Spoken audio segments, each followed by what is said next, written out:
संपूर्ण भारतवर्ष में लागू कर दिया गया कि हिंदी हमारी राजभाषा होनी चाहिए। उसके बाद दिन आया 14 सितंबर 1953। तब से ही प्रतिवर्ष हम हिंदी दिवस मनाने लगे। इसके बाद जब बात आती है कि हिंदी दिवस की अगर महत्वता हमें विश्व स्तर पर दिलानी है तो 10 जनवरी 1975 को नागपुर में एक विश्व हिंदी सम्मेलन का आयोजन किया गया, जिसका उद्घाटन स्वर्गीय प्रधानमंत्री इंदिरा गांधी जी द्वारा किया गया और उन्होंने ये ऐलान कर दिया कि हिंदी भाषा जो है उसमें विचार विमर्श जो किया जाता है बड़ा साधारण तरीके से होता है और आम जनता को समझ में आ जाता है। इसीलिए मैं आज से ऐलान करती हूँ कि 10 जनवरी को प्रतिवर्ष विश्व हिंदी दिवस मनाया जाना चाहिए और 2006 से प्रतिवर्ष विश्व हिंदी दिवस 10 जनवरी को मनाया जाने लगा। कविताओं के माध्यम से आप लोगों ने यहाँ प्रस्तुति दी, उसके लिए मैं आप सबका धन्यवाद देती हूँ। और भविष्य में मैं चाहती हूँ कि आप जिन्होंने भी हिंदी लिटरेचर जिन्होंने भी सब्जेक्ट लिया है वो भविष्य में अपनी स्वरचित कविताएं लिखते रहें। और मेरा ऐसा मानना है कि हम ये कोशिश करेंगे कि हम इस तरह की एक हम निकालना चाहेंगे जिसमें आप लोग के लिखे हुए कुछ लेख हिंदी लिटरेचर में आप लोग आपकी हिंदी की कविताएं, इंग्लिश में लिटरेचर के जो स्टूडेंट हैं उनकी कविताएं, इसमें कुछ अच्छे लेख और कविताएं हम उसमें आगे हम लोग मैगजीन को निकालें। तो ये तभी संभव हो पाएगा जब आप लोग इस तरह की अपना स्वरचित जो है इस आप लोग लिखते रहेंगे और अपने टीचर से गाइडेंस लेते रहेंगे, क्योंकि लिटरेचर का विद्यार्थी है और खुद अपने हाथ से चीज़ें नहीं लिखे तो हमारा लिटरेचर सब्जेक्ट लेने का कोई फायदा नहीं होगा। अब हमारा यहाँ हिंदी दिवस मनाने के साथ साथ एक कंपटीशन भी हमारा ये था कि हिंदी जो कविताएं जिन बच्चों ने लिखी हैं कुछ उन्होंने इनके बारे में जानकारी भी दी है, तो हमने यहाँ फर्स्ट और सेकंड तो विद्यार्थियों को हमने निकाला है। और ये जो भी हमारे यहाँ पे एक्टिविटीज़ हो रही हैं, जब हमारा एनुअल फंक्शन होगा उस समय इनको सबको सम्मानित किया जाएगा। तो आशु जो हैं वो प्रथम स्थान के ऊपर रहे हैं।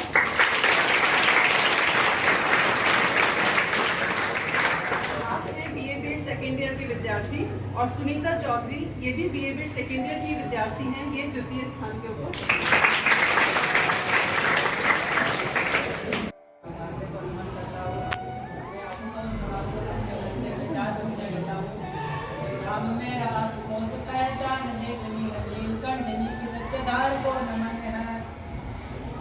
लेखनी है आन मेरी लेखनी है शान मेरी लेखनी में सत्यता की धार को नमन है। माता पिता शारदे की वंदना है, बारंबार प्रेम पुष्प रूपी कंठहार को नमन है। और मेरा ये प्रणाम बारंबार श्रोता कुंभ को है, जिनके स्नेह रूपी उपहार को नमन है। आज आप सब कह रहे हैं कि आज हिंदी दिवस है, लेकिन मेरा मानना है कि ऐसा कौन सा दिन है जो हिंदी का दिन है।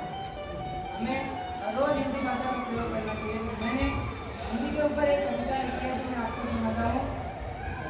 संयम तेज तप और ज्ञान का परिणाम है हिंदी, संयम तेज तप और ज्ञान का परिणाम है हिंदी। हमारे देश के परचम का जो सम्मान है हिंदी, कभी मानव की बोली तो कभी ईमान है हिंदी। हमारी जान है हिंदी, हमारी शान है हिंदी, हमारी जान है हिंदी, हमारी शान है हिंदी। कभी मीरा की भक्ति और कभी मानस की बात, कभी मुक्तक्ति से ली तो कभी नीति के दोहे हैं। कभी केशव का कौशल और कभी पकड़ निराला है, कभी केशव का कौशल और कभी पकड़ निराला है।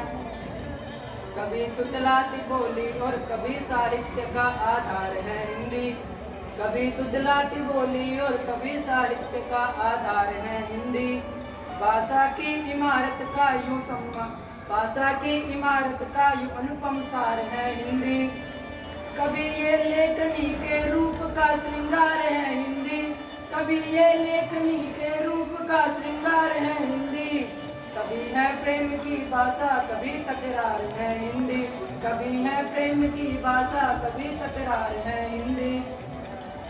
भारत के अखंडित रूप का प्रमाण है हिंदी, हमें तो प्राचीन काल में हिंदुस्तान इसलिए कहा गया क्योंकि हम हिंदी बोलते थे और हमारे पूरे देश को हिंदी के नाम पर ही जाना जाता था।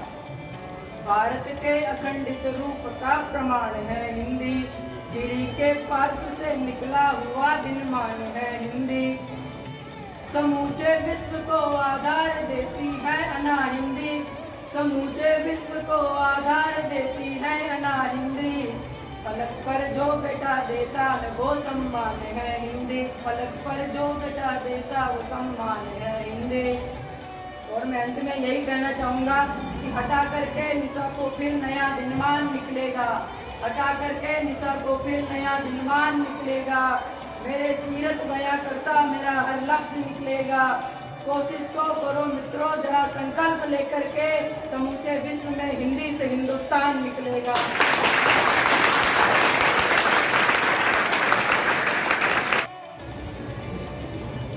सभी विद्वान साथियों और आप हिंदी प्रेमी हैं और भविष्य में भी बने रहेंगे, ऐसा मेरा मानना है। क्यों बने रहना चाहिए? क्योंकि किसी भी राष्ट्र की अगर उन्नति को अगर हम देखें तो स्वाभाविक है कि वहाँ की जो मातृभाषा और राष्ट्रभाषा है उसने बहुत बड़ी भूमिका निभाई थी। लेकिन हमारे यहाँ पर 1917 में यानी आजादी से पहले विचार किया गया कि भाई हम जो है बहुत सारे अलग अलग तरीकों से प्रयास कर रहे हैं, आजादी हमें मिलेगी इसमें कोई दो राय नहीं। 1917 में कांग्रेस ने जो है ये विचार रखा कि जब हम आजाद हो जाएंगे तब राज्यों का जो गठन होगा वो क्षेत्रीय भाषाओं के आधार पर होगा। जो शिक्षाविद है, जो विचारक हैं, उनका मानना है कि यहीं से एक विष की बेल जो बोई गई थी, ये उसी का परिणाम है कि आज हम जो है हिंदी को उतना स्थान नहीं मिला पाए। अभी एक छात्रा ने कहा था कि साहब स्वामी जी जब अमेरिका में थे उस समय किस प्रकार से जो है 5 मिनट के संवाद में उन्होंने अपनी जो भाषा है उसको कितनी इंपॉर्टेंस दी। जब अंग्रेज ने ये पूछा हाउ आर यू, तो क्योंकि उन्होंने उनकी अपनी भाषा में पूछा था, स्वामी जी का फर्ज बनता था कि जब उन्होंने अपनी मातृभाषा में पूछा है तो मुझे जो है अपनी मातृभाषा में इसका उत्तर देना चाहिए, और उन्होंने जो है अपनी मातृभाषा में उत्तर दिया। अंग्रेज जो ये समझा कि हो सकता है शायद स्वामी जी को अंग्रेजी नहीं आ रही हो, इसलिए उन्होंने जो है उत्तर हिंदी में ही दे दिया। चलो कोई बात नहीं। इन्होंने बताया कि सर दूसरा प्रश्न उन्होंने पूछा कि आप भारत से अमेरिका आए हो, आपको कैसा लग रहा है? जब उन्होंने उत्तर जो है अंग्रेजी में दिया। ये जो है होती है भाषा। हम अपनी भाषा को कितना इंपोर्टेंस दे रहे हैं, कितना महत्व दे रहे हैं, ये हम पर निर्भर करता है। लेकिन स्वामी जी की वो जो धारणा थी, वो जो भाव थे, जो अपनी भाषा को महत्व दिया जाना चाहिए, सम्मान दिया जाना चाहिए, आप चाहे देश की धरती पर है या विदेश की धरती पर है। लेकिन हमारा दुर्भाग्य ही कहना चाहिए कि हिंदी को जो स्थान मिलना चाहिए था वो नहीं मिल पाया। क्यों?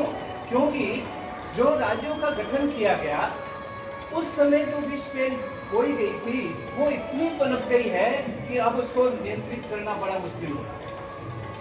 आज हम राष्ट्रभाषा बनाने की बात करते हैं तो जो है बहुत सारी दिक्कतें बीच बीच में आती रहती हैं। स्वाभाविक है कि ये गलती आने वाली पीढ़ी को नहीं दोहरानी चाहिए।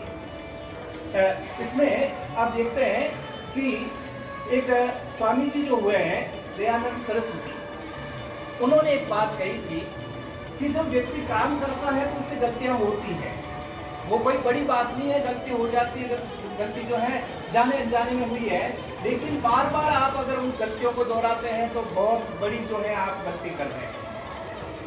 कहने का अर्थ ये है कि 1917 में जो विचार रखा गया कि राज्यों का गठन जो है भाषाई तौर पर हो, अथवा गुजरात स्टेट बना रहे हैं तो गुजराती के आधार पर बना दिया, तमिलनाडु बना रहे हैं तो तमिल के आधार पर बना दिया, और 1952-53 में एक दुखद घटना घटी थी। शायद वो घटना नहीं होती तो आज भारत का स्थान जो है कहीं और होता। शायद आपको ध्यान होगा कि 1952-53 में सबसे पहले आंध्रा के एक गांधीवादी विचारक थे। उन्होंने क्या किया कि उन्होंने अपनी तरफ से आमरण अनशन कर दिया।